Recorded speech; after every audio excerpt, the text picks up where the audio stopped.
you want to get fit, wall balls are nice, but if you're hungry, try my Thai turkey meatballs with cauliflower rice. Go ahead and gather these ingredients. 2 pounds ground turkey, 6 cups shredded carrots, 8 cups shredded cauliflower, 2 cups light coconut milk, 2 cups bamboo shoots, 2 cups water chestnuts, 3 cups diced onion, 3 cups diced green bell pepper, 1 cup minced ginger, cilantro to garnish, 3 tablespoons each sambal and tamari, 2 whole eggs. We're gonna start by mixing our meatballs. Got a large mixing bowl. Just gonna go in with 2 cups of our carrots, 1 cup of our onions, 1 cup of bell pepper, and a ½ cup of ginger, 2 eggs, and then some of our garlic. I'm gonna mix this up. All right guys, our pan is heating up. You could do this on a sheet pan in the oven, but I like to sear the meatballs in a skillet because that way they have more flavor, and then we get the nice caramelization, the color going on. So let's get some oil in the pan. And I'm using a 1 ounce scoop. I'll kind of overfill the scoop and then pinch it in, kind of round it off and set them in there. You could roll these by hand too, but this is just a little quicker. All right, so we got a full skillet here. We're gonna start turning the meatballs. That's nice. That's looking good right there, guys. See that? Boom, good color. So I'm gonna work these. Okay, so we got our first turn done on our meatballs. It's looking good in here.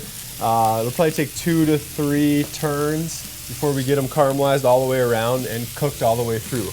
While that's happening, I'm gonna show you guys how to shred the cauliflower.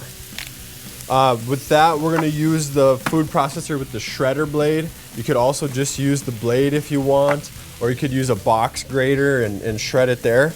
This is how we do it. Gonna clear off these bottom leaves. We'll cut these into pieces that'll fit into this area of our food processor. Some fine shreds, you might call it risotto. And one head will give us about 8 cups. All right, guys, turn number 2 is done on the meatballs. And as I go, I'll just add enough oil to kind of keep them happy without sticking to the pan. Now over here, we've got another pan heating up. We're gonna get the rice going. And how that looks, we'll start with olive oil, and then we'll go in with our ginger right away. Now with the ginger, I'll add a little bit of my sambal, or I'm gonna say half of it.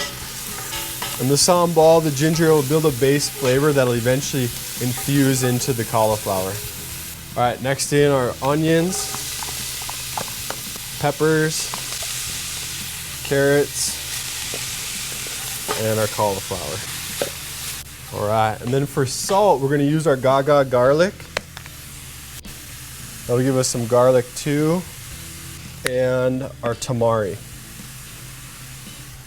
And then on our rice, in order to cook that faster, we're gonna throw a lid on, and that'll trap the steam in there and help it cook faster. Let's take a look over here, see what we got.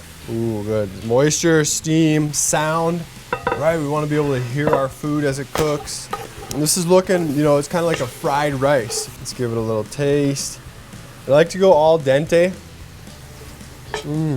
Okay, we're just about there. So what that does is I always save mine and then reheat them. If you're gonna serve it immediately, maybe cook it a little bit longer. But at this point, I'm gonna add my water chestnuts, bamboo shoots, boom, and then the coconut milk. All right, guys, the balls here, they're done, they're cooked through. Got them on all sides. Some of them are a little bit dark like that, but I don't mind that. Beautiful, right? All right, guys, you can't really do wall balls with these, but their flavor is bound to bring it to your knees. Get out there, give this one a try. You'll be happy that you did. And until next time, keep on balling.